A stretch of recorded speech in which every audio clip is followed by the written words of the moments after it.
பலாத்காரமாக அவரை பிடிச்சு கொண்டே அந்த மரணில ஒரு பரிசோதனை எடுக்கணும். அப்படி இல்லை, நாங்கள் அந்த டாக்டர்ஸ் மேரோட விடுற சேட்டை அர்ச்சனா எங்களோட விடக்கூடாது. சரியா, காசு கொடுத்து அரையும் குடி கொண்டு வந்தா தான் சரியா தவிர சாவச்சியில் ஒரு தரம் பெற மாட்டாங்க. உங்களுக்கு சைன் வைக்க பியர் வாங்கி வந்து கொடுத்துனாங்க. அந்த காசு கூட அர்ச்சனா எனக்கு தர வேண்டி இருக்குது. அவர் ஒரு மண்ணில பாதிக்கப்பட்டிருக்கிறார். அது எங்களுக்கு வடிவா தெரியுது. வெளிநாட்டில இருந்து யாரும் பொம்பளை பிள்ளைகள் கொமெண்ட் பண்ணுவாங்க, அவையில வந்து கையெழுத்து வைக்க சொல்லுவார்.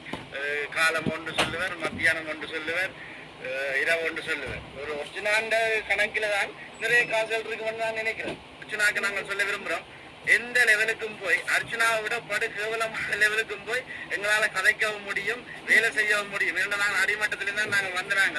வைத்திய இரண்டாம் இடத்துல மக்களுக்கு சேவையை செஞ்சா சனம் பாராட்டும். என்ன காசு என்னட்ட காசு தந்தா அவர் நிரூபிக்கணும். யார் எனக்கு எவ்வளவு பணம் தந்தது, இவற்ற வழக்கு செலவு பார்க்க சொல்லி எவ்வளவு பணம் தந்த. அனைவருக்கும் வணக்கம். இன்றைக்கு ஒரு நேரலையில வர வேண்டிய ஒரு நிர்பந்தம், ஒரு கட்டாயம். என்றால் எல்லாரும் மாதிரி நாங்கள் பார்த்துட்டு சும்மா இருக்கலாது. என்னென்னு சொன்னால், இன்றைக்கு உங்களுக்கு தெரியும், ஒரு வைத்தியர் அர்ச்சனா அவர்களுக்கு இந்த சாவச்சியில் நடந்த அர்ச்சனாவால் நடந்த பிரச்சனைகள், இந்த வைத்தியசாலையில் இடம்பெற்ற போராட்டங்கள், அது தொடர்பாக நீங்கள் அறிந்திருப்பீர்கள். அந்த வைத்தியருக்கு எதிராக முறைப்பாடுகள் நீதிமன்றத்திலே முறைப்பாடுகள் செய்யப்பட்டதுக்கு பிற்பாடு அந்த நீதிமன்றத்திலே அவரை 3 சரீரப்புணையில் அவர் விடுவிக்கப்பட்டார். அதிலே நாங்களும் எங்களுடைய நண்பர்கள் 3 பேர் இணைந்து அவருக்கு கையெழுத்து வைத்து புனை வைத்து நாங்கள் அவரை வெளியே எடுத்தோம். ஏனென்று சொன்னால், உண்மையிலேயே உங்களுக்கு தெரியும், வைத்தியத்துறையில அல்லது வைத்தியசாலைகளில் நடக்கிற பிரச்சனைகள் என்று சொல்லி நாங்கள் உண்மையா வைத்தியர் அர்ச்சனா சொல்ற மாதிரி எதேர்ச்சியாக தாந்தோணித்தனமாக எல்லா விஷயத்தையும் சொல்லிட்டு போயிடாது. நாங்கள் வந்து வைத்தியசாலையால நானும் பாதிக்கப்பட்டேன். அந்த ஆதங்கத்தில் வைத்தியசாலையில இருக்கிற குறைகள் நிவர்த்தி செய்யப்பட வேண்டும் என்ற ஒரு எண்ணத்தில் தான் நாங்கள் இந்த போராட்டத்தை நாங்கள் செய்த. நாங்கள் வைத்தியசாலையிலுடைய பிரச்சனைகள் நிவர்த்தி செய்யப்பட்டு வைத்தியத்துறை ஒழுங்காக நடக்க வேண்டும் என்று சொல்லி ஒரு பிரச்சனையை செய்தாங்க. அந்த நேரத்தில் வைத்தியர் அர்ச்சனா தெரிவித்த கருத்துக்கள் எங்களுடைய கருத்துக்களாக இருந்தன. நாங்கள் சொல்ல நினைக்கிறதை இவன் சொல்றானே என்ற ஒரு எண்ணத்தினால் எல்லாரும் பெருந்தா மக்கள் வந்து அந்த போராட்டத்தை செய்தாங்க. இது தனியொரு வைத்தியருக்கான போராட்டம் அல்ல என்றது அப்புறம் நாங்கள் சொல்லியிருந்தாங்க. அந்த நேரமே ஊடகங்களை நாங்கள் தெரிவிக்கும் பொழுதும் இங்க வந்து வைத்தியர் அர்ச்சனா வந்து இந்த வைத்தியசாலையை சிறப்பாக நடத்துறாருன்னா அவர் நடத்தலாம். அதே நேரம் அவர் அந்த வைத்தியசாலையை சீரழிக்கிறாருன்னா அவருக்கு எதிராகவும் நாங்கள் போராட தயாராக இருக்கிறோம் என்ற விஷயத்தையும் நாங்கள் அந்த நேரம் சொல்லியிருந்தாங்க. இன்றைக்கு வந்து அவர் ஒரு கீழ்த்தரமாக தன்னுடைய அந்த என்ன சொல்றது எங்களை விமர்சிக்கிற அளவுக்கு அவர் வந்துட்டார். அவர் கீழ்த்தரமாக தான் ஒரு வைத்தியர் என்ற ஒரு நிலையில இருந்து வந்து வேற எல்லோரும் செய்து கொண்டிருக்கிறார். உண்மையிலேயே அவர் பாவம். ஏன்னு சொல்றதுன்னா, அப்படியே விட்டால் அவர் ஏதாவது ஒரு என்ன சொல்றது அவர் ஒரு மண்ணில பாதிக்கப்பட்டிருக்கிறார். அது எங்களுக்கு வடிவா தெரியுது. அவருடைய கருத்துக்கள், அவர் சொல்ற விஷயங்கள் ஒன்றுக்கு பின் ஒன்று முரணான விஷயங்கள். காலம் ஒன்று சொல்லுவார், மத்தியானம் ஒன்று சொல்லுவார், இரவு ஒன்று சொல்லுவார். ஒரு நாளைக்கே ஒரு விஷயத்தை 4 சொல்லக்கூடிய ஆள். அப்ப அவர் ஏதோ ஒரு சீரான நிலையில அவர் இல்லைன்னு சொல்லி சாதாரண எந்த மக்களுக்கும் தெரியும்.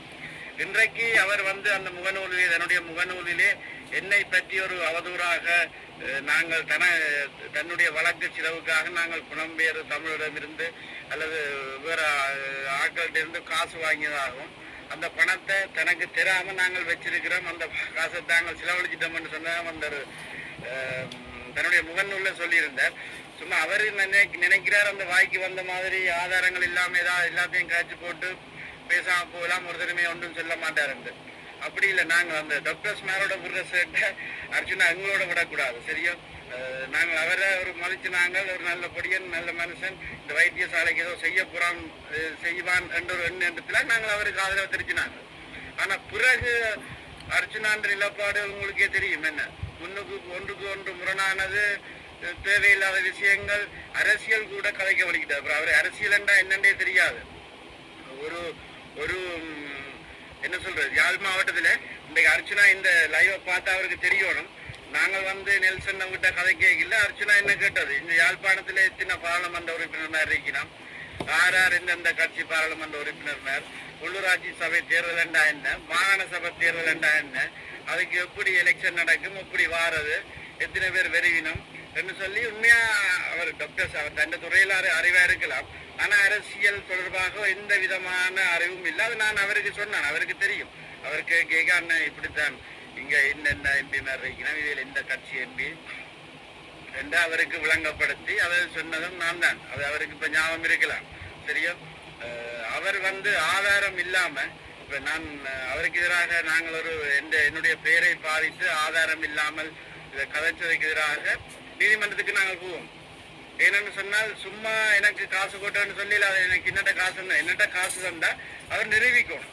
யார் எனக்கு எவ்வளவு பணம் தந்தது, விபத்த வழக்கு செலவு பார்க்க சொல்லி எவ்வளவு பணம் தந்ததுன்னு சொல்லி அர்ச்சனா நிரூபிக்காட்டிக்கு நாங்கள் உண்மையாக அவருக்கு மானச நஷ்ட வழக்கொண்டு போடுவதற்கு தயாரா இருக்கிறோம். ஏன்னா எங்களோட பெயரை சொல்லி அவர் தேவையில்லாம அரசியலுக்கும் அவருக்கும் சம்பந்தமே இல்லை. சரியா?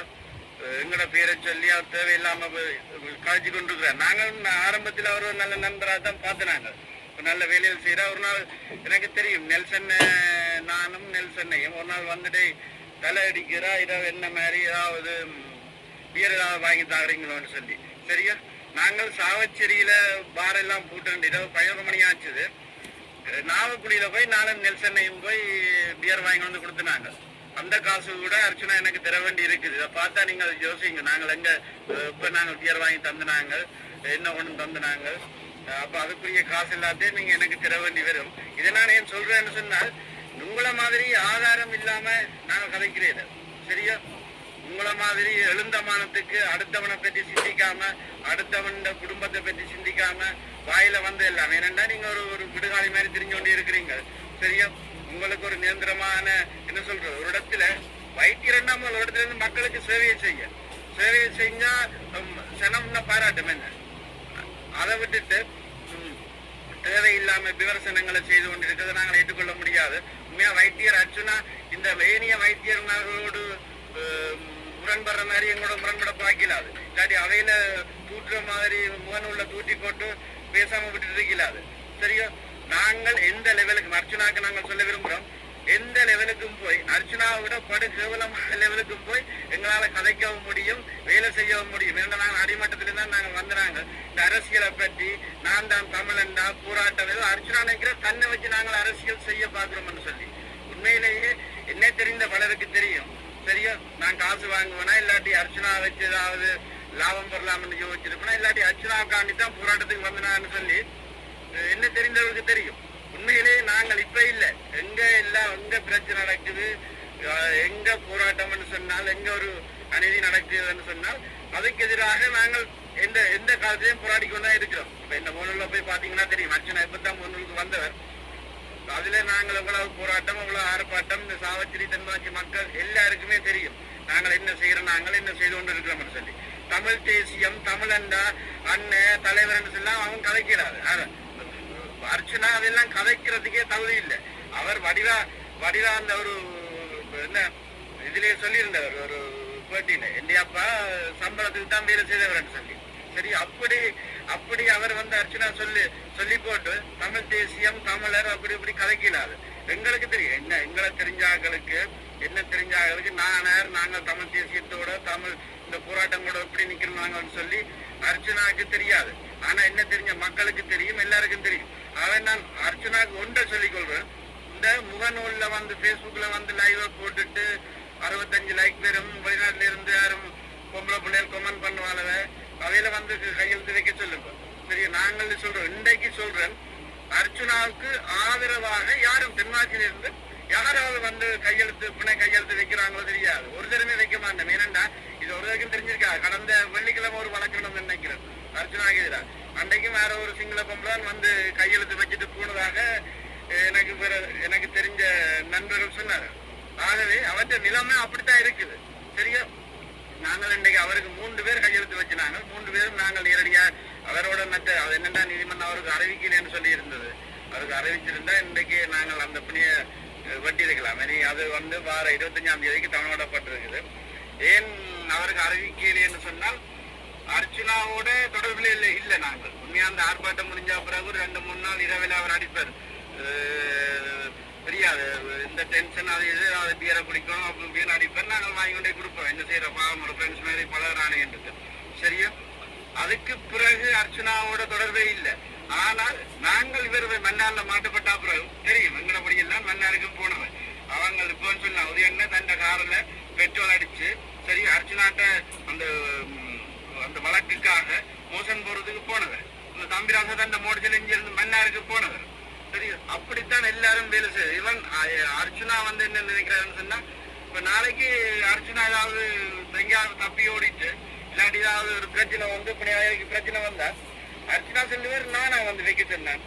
தவிர நாயர் கிஷோர் ஆரண்டே தெரியாது தங்கடவாள்ல பிணை வச்சவன். அப்படித்தான் அர்ச்சனா சொல்ல பார்த்தாரு. ஆனால் ரெண்டே நிலைமை நீங்கள் அந்த வெளிநாடுகள்ல இருக்கக்கூடிய நண்பர்கள் இந்த முகநூல்ல மட்டுமே பார்த்து இல்லாட்டி அர்ச்சனா போடுற பதிவுகளை மட்டுமே பார்த்து கருத்துக்கள் இருக்கிற நண்பர்களுக்கு நான் ஒன்று சொல்லிக் கொள்றேன். ஏன்னா யாழ்ப்பாணத்துல அப்படி இல்லாம இல்லை. நாங்கள் இங்கே இருக்கிறோம். யாழ்ப்பாணத்துல அர்ச்சனாக்கு என்னன்னு எல்லா ஜனத்தையும் தெரியும். சரி ரோட்டுல போய் மறைச்சு கேட்டால் எனக்கு என்ன வேடிக்கைன்னா அர்ச்சனா அந்த மனநிலையால சில இந்த வழக்குகள் இருந்து அர்ச்சனா தப்பிச்சுட்டு வேறோ எனக்கு விசரண்டா விசல்ல காய்ச்சிருன்னு சொல்லி வழக்கு சிலவாத தப்பிட்டு வேற ஒரு பயமும் இருக்குது. ஆகவே உண்மையா பாவம் வந்தால் பாவம் யாராவது தெரிஞ்சாக்கள் உண்மையா அவர்கள் அக்கறை இருந்தா வெளிநாட்டுக்காரர் அக்கறை இருந்தா ஒருக்கா கொண்டே இல்லாட்டி நீதிமன்றமாவது பலாத்காரமாக அவரை பிடிச்சு கொண்டே அந்த மனநில ஒரு பரிசோதனையும் எடுக்கணும். ஏன்னா அந்த நிலைமையில அவர் இருக்கிறார். ஏன் நாங்கள் சொல்ல வேண்டி வருதுன்னா அவருடைய கருத்துக்கள் கதைகள் எல்லாமே ஒரு ஒன்றுக்கொண்டு முரண்பாடானாக இருக்குது.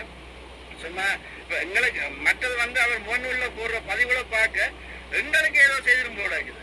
அதனால உண்மையா அவற்ற பதிவுல பார்க்க கனவே சொல்லினோம் அடைய விசர் அவன்டைய பார்த்தா எனக்கு விசர் வந்துடும் போடக்கா என்றுதான் எங்களை நண்பர் சொல்லினோம். நாங்கள் அதை பார்க்கறதுல இன்றைக்கு என்னுடைய நண்பர் ஒரு ஆள் தான் அதை பார்த்துட்டு என்னடா ஆச்சுன்னா உன்னை பற்றி ஏதோ லைவ் போட்டிருக்கேன்னு சொல்லி எனக்கு அடிச்சு சொன்ன அப்புறம் போய் பார்த்து நான் அவன்கிட்ட லைவ்ல இப்படி வடிவ என்ன பற்றி சொல்லியிருக்கிறேன். நான் திரும்பவும் சொல்றேன் அவர் நான் காசு வாங்கினதை சும்மா அந்த பேஸ்புக்ல வாங்கி வந்த மாதிரி சொல்லிட்டு போயிடாது. இந்த டாக்டர்ஸ் மேல அவதூறு பரப்பின மாதிரி எனக்கு செய்துட்டு போயிடாது. சரியா அர்ச்சனா ஆதாரத்தோட நிரூபிக்கணும். ஆதாரத்தை கொண்டு வரணும். நான் இப்ப என்னுடைய சட்டத்திறனிகளை எங்களுக்கு தெரிஞ்ச நண்பர்களை எல்லாம் காய்ச்சிருக்கிறோம். அவையில் சொல்லக்கூடிய ஒன்று இவர் இந்த இந்த முகநூல்ல அந்த பதிவேற்றியமைக்காக ஆதாரத்தோட விரவணும். இல்லாட்டிக்கு நான் ஒரு மான நஷ்ட வழக்க நான் இதுல கூட பேராக இருக்கிறோம். ஏன்னா சும்மா வாக்கி சொல்லிட்டு போக நாங்க விட மாட்டோமே. நாங்கள் இந்த மக்களுக்காக இந்த மண்ணுக்காக என்ன செய்யறோம்னு தெரியும். இங்க இருக்கிற எல்லாருக்கும் தெரியும். நாங்கள் ரோட்டா நின்று ஏதோ அந்த இவருக்காக இல்லாட்டி இவரை வச்சு இந்த போராட்டம் மூலமாக ஒரு லாபத்தை தேடலாம்னு சொல்லி நாங்கள் போராட்டம் செய்யல. இந்த வைத்தியசாலையால நானும் பாதிக்கப்பட்டேன். அப்போ அங்க வந்த ஒவ்வொருத்தரும் பாதிக்கப்பட்டார்கள். அங்க வந்தவர் என்ன இப்படி பிரச்சனை சரி இவன் சொல்றது சரி என்றதுக்காகத்தான் இவன் இப்படி எல்லாம் பிரச்சனை இருக்கு நாங்கள் கதைச்சா எங்களை அதை புறக்கணிச்சுட்டு போடுவினோம். இவன் டாக்டர்ஸே கதைக்கிறபடியா அந்த அது மக்கள் மத்தியில ஈடுபட்டது. இந்த பிரச்சனை உண்மையா இருக்கிற பிரச்சனை இவரை கதைக்கிற அதை நாங்கள் வடிவ சொன்ன அந்த நேரம் தனிப்பட்ட அர்ச்சனாகாவோ அல்லது ஏனைய வைத்தியர்களுக்கு எதிராக நாங்கள் நிக்கல. அந்த நேரம் நான் கொடுத்த அந்த ஊடகங்களுக்கு கொடுத்த வீடியோ பதிவுகள் செவிகள்ல கூட நீங்க பார்த்திருப்பீங்க. நாங்கள் தெளிவாகவே சொன்ன தனி மனிதனுக்கான ஒரு இது இல்லை. இது வைத்தியத்துறையால பாதிக்கப்பட்ட மக்களுடைய ஒரு ஆதங்கம் தான் இந்த ஒரு போராட்டமாக வந்தது. உங்களுக்கே தெரியும். இப்ப போராட்டம் நடத்துறேன்டா இப்ப நாமெல்லாம் எத்தனையோ ஆயிரம் போராட்டங்களுக்கு போயிருப்போம். ஆனால் போராட்டத்துக்கு மக்கள் என்ன சொல்றது மக்கள் தன்னிலையாக அல்லது தன்னெழுச்சியாக திரண்டு வர மாட்டார்கள். நாங்கெல்லாம் கூட்டிக் கொண்டு எங்களோட ஃப்ரெண்ட்ஸ் அது இது இல்லாட்டி ஏதோ காணி நிலா கொண்டா அந்த காணி சொந்தக்காரர் அப்படி கூட்டிக் கொண்டுதான் போய் போராட்டங்களை செய்யறது. ஆனால் அர்ச்சனா நச்சர் வந்த சனத்தை பார்த்துட்டு ஏதோ தனக்காக வந்த சனம் தன் மீது அன்பு கொண்டு வந்த சனம் என்று அப்படி யோசிக்கிறார்கள். ஆனால் அந்த சனம் ஒவ்வொருவரும் இந்த ஆஸ்பத்திரியால பாதிக்கப்பட்டு தங்களோட ஒரு ஆதங்கத்துல விடக்கூடாது, இப்ப விட்டா பிறகு ஒன்றுமே செய்யலான்னு ஒரு ஆதங்கத்துல எல்லா ஒவ்வொருவரும் திரண்டு வந்தது. தனிப்பட்ட அர்ச்சனாக்காக வரையில இப்ப இதை நீங்க பாக்குறது சில ஜோசிப்பு என்னடா அர்ச்சனாக்காக 3-2 போராட்டத்தை செய்து போட்டு இப்ப அர்ச்சனாக்கு எதிராக லைவ் போடுறீங்கன்னு சொல்லி. ஆனால் விஷயம் இதுதான், அர்ச்சனாவுக்காக இந்த போராட்டத்தை நாங்கள் செய்யல. இந்த வைத்தியசாலையில் நடந்த பிரச்சனைக்கு எதிராக தான் நாங்கள் செய்யணும். இந்த போராட்டத்துக்கு அர்ச்சனாக்கும் எங்களுக்கும் தொடர்பும் இல்லை. வைத்தியசாலையில என்ன மாதிரி நடவடிக்கை, நிர்வாக நடவடிக்கையில நாங்கள் தலையிடுறதும் இல்லை. நாங்கள் வைத்தியசாலையை பார்த்துக்கொண்டா இருக்கிறோம். என்ன ஒழுங்காக இப்ப நிலைமைகள் நடந்து இருக்கு, சுமூகமாக நடந்துருக்கோடைய அது ரெண்டு வாழ போகுது. நாங்களும் உங்களோட வாழ இருக்கிறோம். ஆகவே இன்றைக்கு அர்ச்சனா எனக்கு தெரியும். நான் நேற்று என்னை தெரிஞ்ச நண்பர்களுக்கு நான் நேற்றே சொல்லியிருந்தேன், நாளைக்கு ஒரு அர்ச்சனா என்ன பற்றி ஒரு லைவ் வந்து போடுவாங்க பார்த்து நீங்களும் ஷேர் பண்ண கூடாப்பா. எனக்கு யூடியூபர்ஸ் மாதிரிக்கே சொல்லியிருக்கிறேன், பார்த்து போட்டு விடுங்க. எங்களுக்கு என்ன ஒரு என்ன சொல்றது, ஃப்ரீ ப்ரொமோஷன் மாதிரி, என்ன ஃப்ரீயா ஒரு பப்ளிசிட்டி தானே.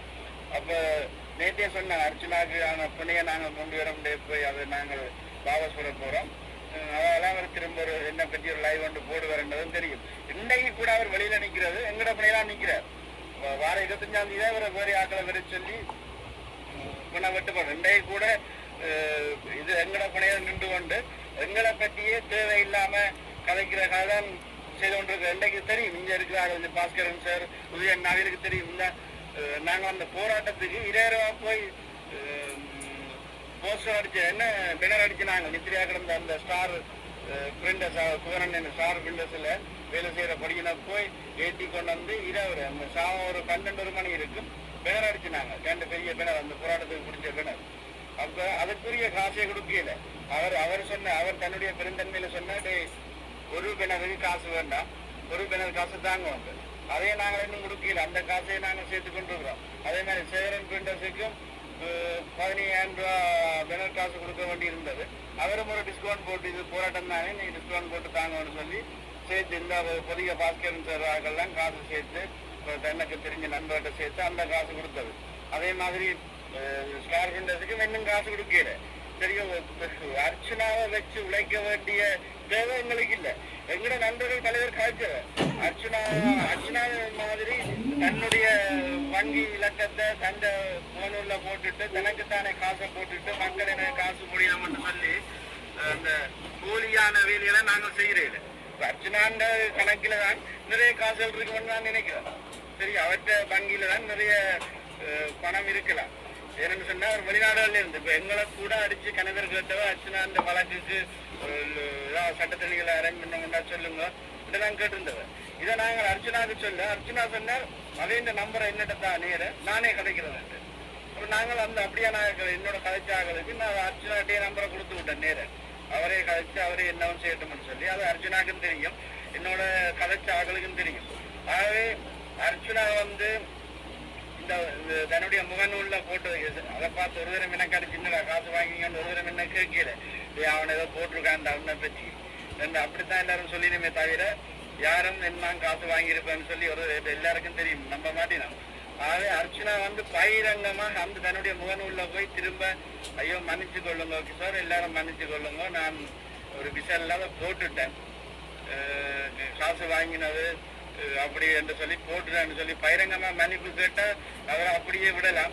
இல்லாட்டி அவருக்கு இருக்குதான் 15 ரூபா கேஸ் அதோட சேர்த்து நானும் ஒரு கேஸை போட்டு விடுறேன், கட்டாயம் போடுவேன். ஏன்னா மூணு அது சொல்லக்கூடாது. எனக்கு காசந்தாக்கள் போய் அர்ச்சனாட்ட சொல்லுதான் கிஷோருக்கு இவ்வளவு கொடுத்தது எவிடன்ஸோட சும்மா வெளிநாட்டு இருந்துட்டா பேங்க் தான் காசு போட்டுருக்கீங்களா இந்த அக்கௌண்ட்டுக்கு. அப்ப அதையெல்லாம் எடுத்து அர்ச்சனா ஆதாரங்களோட சொல்லணும். இல்லாட்டிக்கு பகிரங்கமாக மன்னிப்பு கேட்கணும். குழந்தை புள்ள விளையாட்டு விளையாடி கொண்டிருக்கிறார். மற்றாக்கள் மாதிரி எங்களோட யோசிச்சு அந்த எங்களுக்கு விளையாட்டு காட்டக்கூடாது. ஆகவே நான் இப்ப திரும்பவும் சொல்றேன், இப்ப அர்ச்சனாக்கு ஆதரவாக இருக்கிற ஆக்களுக்கும் சொல்றேன், நீங்கள் அந்த அவருக்கு அடுத்த முறை புன வைக்கிறதுக்கு ஆக்களை தயார் பண்ணுங்க. 4-5 வழக்குகள் இன்னும் வேற இருக்கு, வேறக்கு எதிராக இன்றைக்கே சில வேலை நிறைய வழக்கு வரும். நானும் அந்த வழக்கொண்ட போடுவேன். ஆகவே பகிரங்கமாக மன்னிப்பு கேட்காட்டிக்கு மற்ற அம்சங்க பியர் வாங்கி தந்த காசையே மறைச்சுன்னா இந்த நெல்சன் அடிச்சோன்னு நிற்குது. நெல்சனுக்கு நாங்கள் காசு வாங்கி அந்த பியர் வாங்கி தந்து நான் உங்களுக்கு என்ன 11 மணிக்கு வந்தார். அங்கே இன்டர்வியூலாம் முடிச்சுதான் அந்த மச் விளையாடிட்டு வந்தேன். ரைட், அந்த என்ன பாஸ்கெட் பால் மேட்ச் நடந்துச்சு இவர் குழம்பால வந்து அதை முடிச்சுட்டு வாரம் 10:30க்கு கிஷோர் அங்கே அனுக்கிறீங்க, இந்த மாதிரி செட் ஆகாமோ எடுத்து வச்சுக்கிறீங்களா என்ன கேட்டேன். நான் சொன்னோம் இல்லை வாரம். சரி, அந்த நேரம் என்ன பார்த்தோம் ஒரு கல்வியா பழகிறான்னுட்டு சாவச்சில்லி எல்லா பாரம் போட்டு 11 மணிக்கு போட்டுத்தானே நான் நோக்குடியில போய் நானும் நெல்சனையும் எடுத்துன்னு வந்தாங்க. நெல்சனையை தெரிஞ்ச ஆளுக்கு தெரியும். நெல்சனையிட்ட கிளம்பு எடுத்தோன்னே அவருக்கு பியர் கொடுத்துனாங்க. அந்த காசை அவர் வேணுமென்னா அந்த பியர் வாங்கி கொடுத்த காசை எனக்கு தரணும், தரத்தானே வேணும். சும்மா நாங்கள் செய்யலாதானே. அப்போ அப்படியெல்லாம் செய்து சொல்லி போட்டு எங்களை இப்படி பகிரங்கமாக அர்ச்சுனா, நான் திரும்ப திரும்ப சொல்றேன், பகிரங்கமாக அர்ச்சுனா இந்த முகநூல் பதிவுக்கு மன்னிப்பு கேட்கணும். இல்லை என்று சொன்னால் அவருக்கு எதிராக வழக்கு, மான நஷ்ட வழக்கு தாக்கல் செய்யப்படும். இதை நான் பகிரங்கமா சொல்லிக் கொள்றேன். நன்றி. மற்ற என்ன தெரிஞ்ச எல்லாருக்கும் தெரியும், நாங்கள் என்ன செய்யறோம், எப்படி வேலை செய்வோம், என்ன செய்வோம் என்றது எல்லாருக்கும் தெரியும். ஆகவே அர்ச்சனாக்கு சொல்றேன், நீங்கள் பகிரங்கமாக உங்களோட கருத்துக்கு மன்னிப்பு கேளுங்க. இல்லைன்னா நாங்கள் நீதிமன்றத்தில் சந்திப்போம். அதுக்கும் நீங்க தயாராக இருக்கோம். அதுக்கும் புனவைக்கு யாரையாவது காசு கொடுத்தாவது யாரையும் கூட்டிக் கொண்டு வாங்க. சரியா? காசு கொடுத்து யாரையும் கூட்டிக் கொண்டு வந்தா தான் சரியா. தவிர சாவச்சேரியில் ஒரு தரம் பெற மாட்டாங்க. உங்களுக்கு சைன்டிக்க சாவச்சேரியில் ஒரு தரமே தானாக உங்களுக்கு முன் வந்து புனைக்கு கையெழுத்து வைக்க மாட்டேனன்றதை நான் அர்ச்சனாவுக்கும், அர்ச்சனா அந்த ஆதரவாளர்கள், வெளிநாட்டில் இருக்கிற கொஞ்சம் ஆதரவாளர்களுக்கும் சொல்லிக்கொள்ள விரும்புகிறேன். ஓகே, நன்றி, வணக்கம்.